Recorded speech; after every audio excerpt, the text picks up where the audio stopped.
First off, I want to give all praises and glory to the Most High Yahweh, in the name of His only begotten Son Yahweh Shai. Double honors unto the elders and apostles of GMS who taught me this truth. Salutations to all the brothers that's pushing this word in truth and sincerity. And peace, blessings, and healings onto the elect. And today,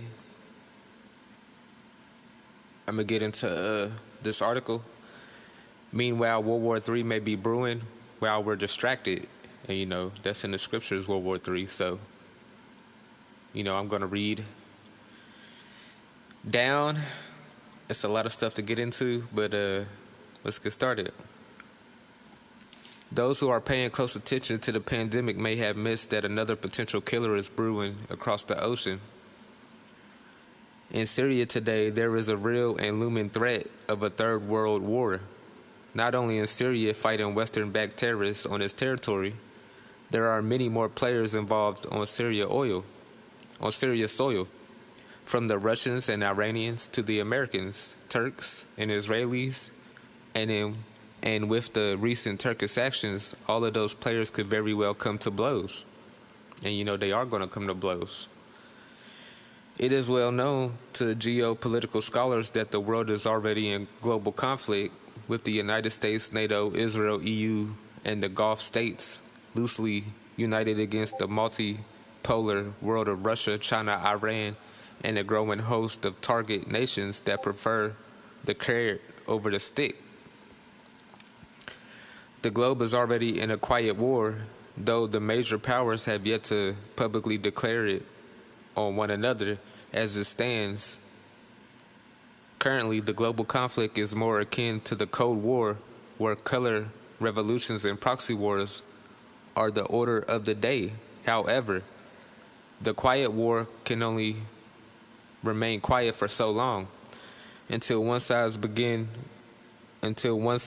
to see that it is the inevitable loser. Then the quiet war becomes loud. When the Western powers initiated the war against Syria in 2011, it was largely expected and intended to go the way of the Libyan disaster that just ended.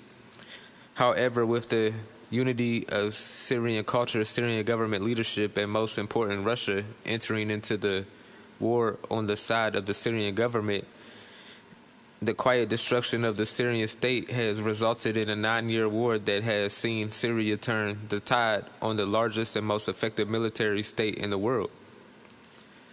But while Syria has been defeating Western-backed terrorists on its own territory, there are a number of players now involved in the country that could very well find themselves in a direct confrontation with one another, leading their proxy forces into a larger, much more destructive and global war. And I want to get a scripture on Syria because they're going to get destroyed in all this.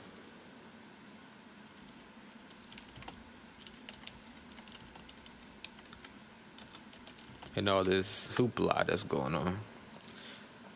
This is Isaiah 17:1. The burden of Damascus, behold, Damascus is taken away from being the city, and it shall be a ruinous heap. And it's like it said, since 2011, they've been going to blows with America and America's proxies. And, they're going to get destroyed in the midst of all this, of what's going on. But I want to keep reading.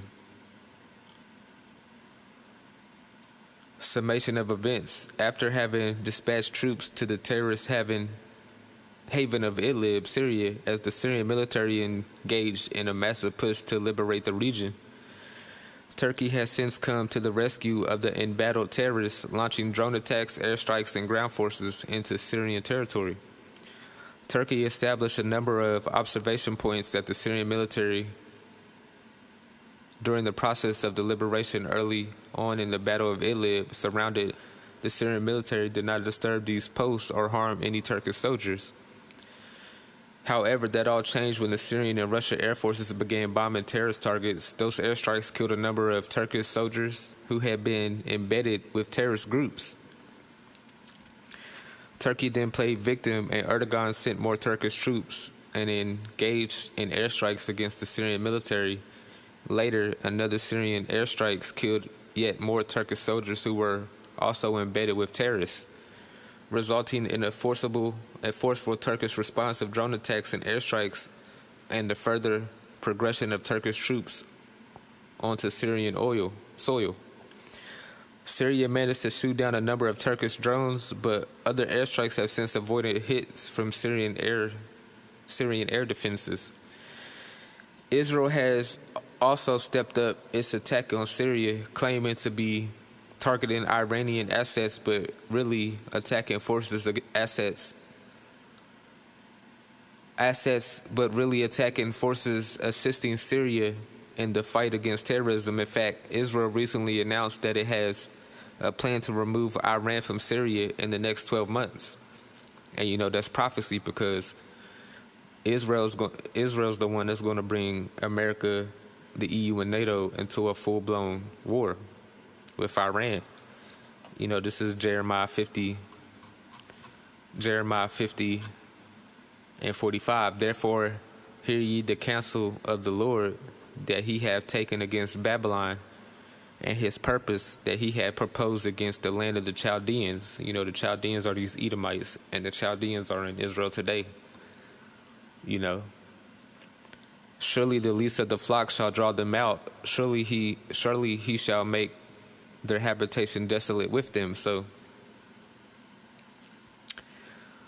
it says the least of the flock, because them Israelis are over there in the Middle East. They're the least of all the nations, the least people. The whole Middle East is going to come together versus Israel, and America's going to have to come from far. NATO's going to have to come from far. The EU's going to have to come from far to protect them. But they're in a foreign territory, Let's get back on this. Thus, with Turkey attacking from the north and Israel attacking from the southwest, and of course the American troop presence in the northeast, Syria is now facing a multi-front war. Moscow and Anarcha have since agreed upon yet another ceasefire, agreed in order to stop the erratic, impossible, insane Erdogan from pushing forward any further inside Syria and resulting in a full-on direct war between the two. That ceasefire, however, even as I write this article, is quickly unveiling, as a number of groups that are a party to it have yet to stop shelling and launching attacks upon the Syrian army, and the latter cannot simply sit by while being fired upon by Turkey's rebels, nor can it continue to abide attacks by terrorist groups not even included in the ceasefire, but who are continually launching attacks as against the SSA as well. So possibilities, it says Turkey versus Syria, Israel versus Iran, Russia versus Turkey, U.S. versus Iran, U.S. versus Syria, U.S. versus Russia, World War III. And I'm not going to read all these possible wars, because it's already written in the scriptures what's going to happen anyway, so I'm going to just get the scriptures. But the ones that are probably true is Turkey versus Syria, Israel versus Iran for sure. Russia versus Turkey, I don't know, because in Ezekiel 38 it says Russia and Turkey are going to come together. So U.S. versus Iran for sure. U.S. versus Syria is already happening. U.S. versus Russia, definitely. But this is Revelation 9 and 12. And one woe is past, and behold, there come two woes more hereafter. It says one woe is past. That's World War I. Then there come two more woes hereafter. That's World War II and World War III. This is Revelation 11 and 14. The second woe was past, and behold, the third woe cometh quickly. World War II ended, and then from there it turned into a Cold War, and we're still in the Cold War, but it's about to be hot. The economy crashed. Biological warfare is going on all over the world. How did COVID-19 get over there in Iran? So, World War II didn't end that long ago, and it says third woe cometh quickly. The third world war is upon us right now. This is Matthew 24:7. This is talking about the end. I'll start at 6. And ye shall hear of wars and rumors of wars. See that ye not be troubled, for all these things must come to pass, but the end is not yet. For nation shall rise against nation, and kingdom against kingdom. That's talking about world wars. And there shall be famines. You got food banks going on shortage, crop failures, and they said that the CDC said there's going to be a famine anyway, and plus you got the locusts out there in East Africa. It's going to move to the Middle East and move to China. And pestilences, I was going to say, pestilences, Salakia, pestilences got the COVID-19 and the 5G radiation, which is it gives your body a pestilence, you know what I'm saying? And earthquakes in diverse places, just look up earthquakes on Google and you'll see it's all over the world. All these are the beginning of sorrows, and that's where we're in now. We're in the beginning of sorrows because World War III about to pop off while we have the New World Order being implemented because they want to kill off as many people as they can.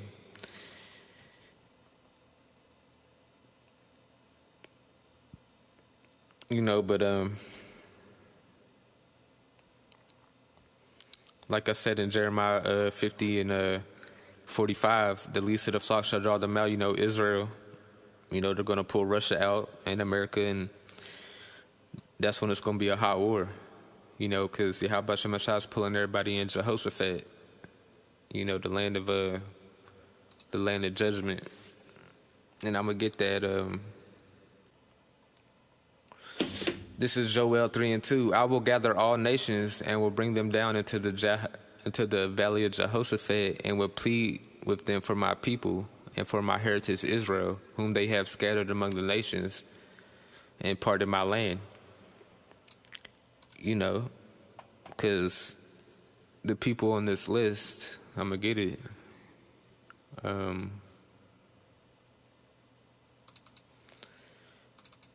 They have been scattered on the four corners of the earth, through the transatlantic slave trade, the Native American slave trade, and so forth and so on. So just like in Egypt, when Moses was over there pleading with the Pharaoh, talking about let my people go, the same thing's going to happen. The white man in America is not going to let these people go. So Yahweh Shemashah is going to have to intervene. It's going to be a second Exodus.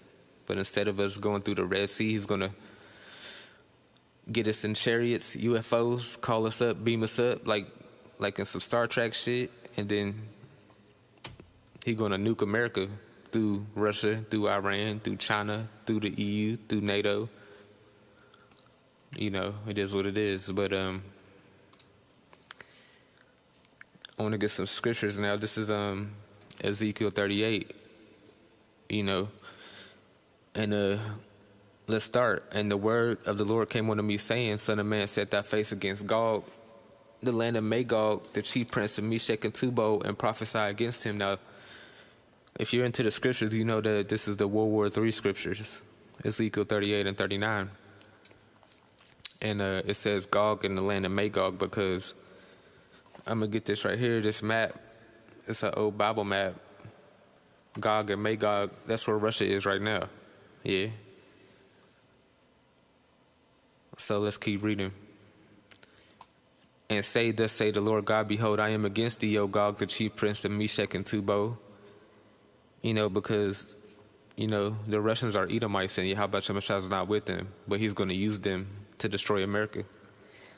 And I will turn thee back and put hooks into thy jaws, and I will bring thee forth and all thy army, horses and horsemen, all of them clothed with all sorts of armor, even a great company with bucklers and shields, all of them handling swords. So Yahweh Shemashah is going to pull Russia into this war.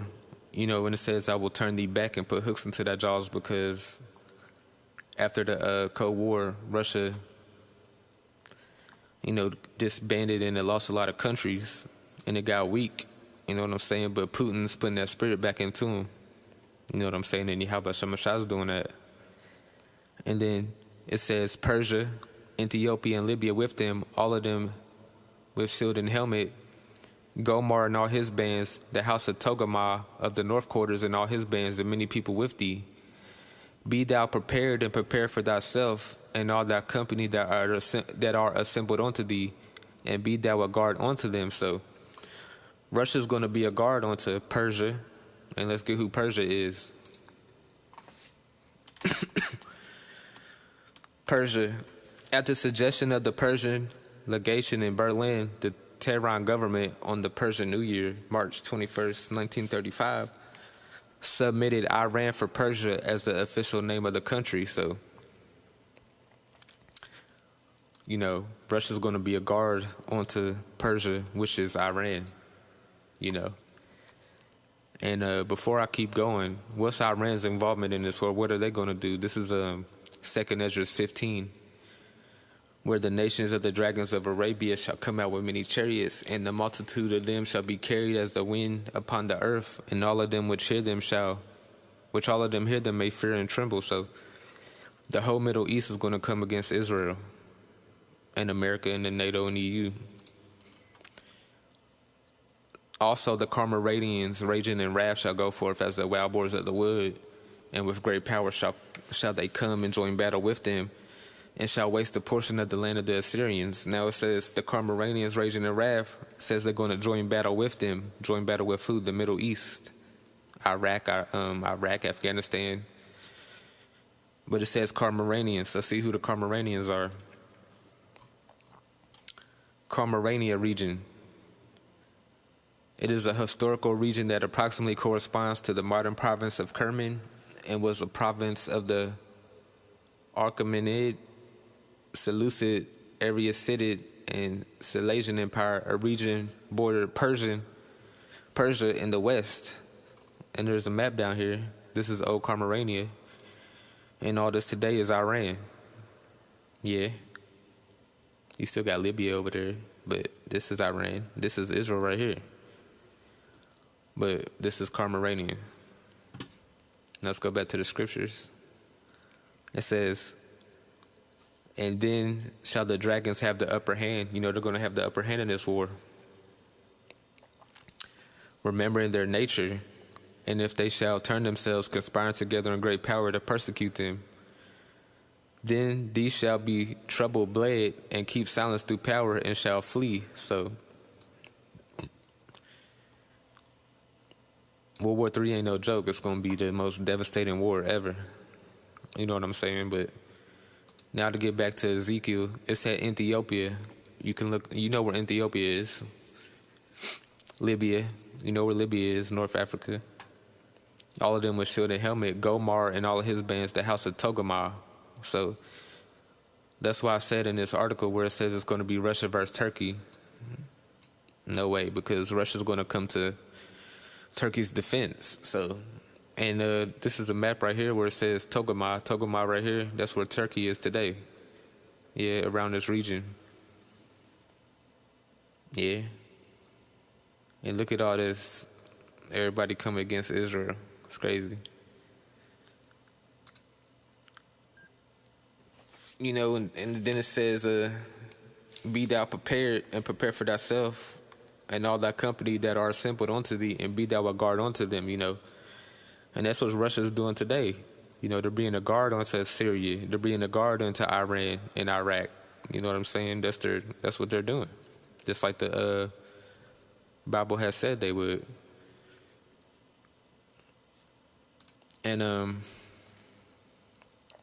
this is the last scripture I'm going to get, because the World War III ain't going to be no joke. This is 2nd Ezra 16, and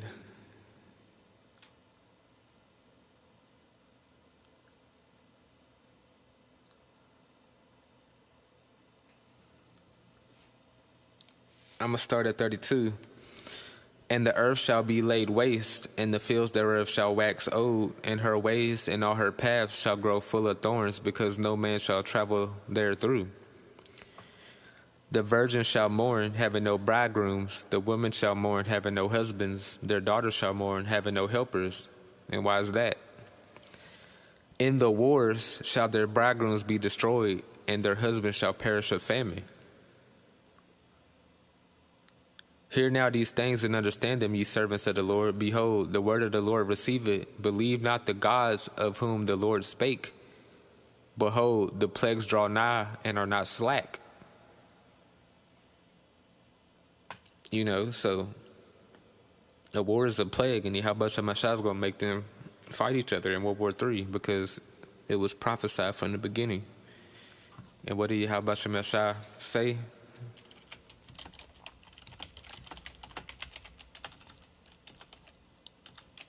This is Isaiah 55:11. So shall my word be that goeth forth out of my mouth. It shall not return unto me void, but it shall accomplish that which I please, and it shall prosper in the thing whereunto I sent it. So, just like it said in Ezekiel 34, I will turn thee back and put hooks into thy jaws, and I will bring thee forth. Yahweh Shemashah is in control of all this. You know, he's going to make them go to war because he's not a liar, and he got to accomplish what he said. And it is what it is. But that's all I got for today. Double honors unto the elders and apostles of GMS. And call Halal Yahweh by Hashem, Yahweh Shai by Hashem, Rahah Kodash.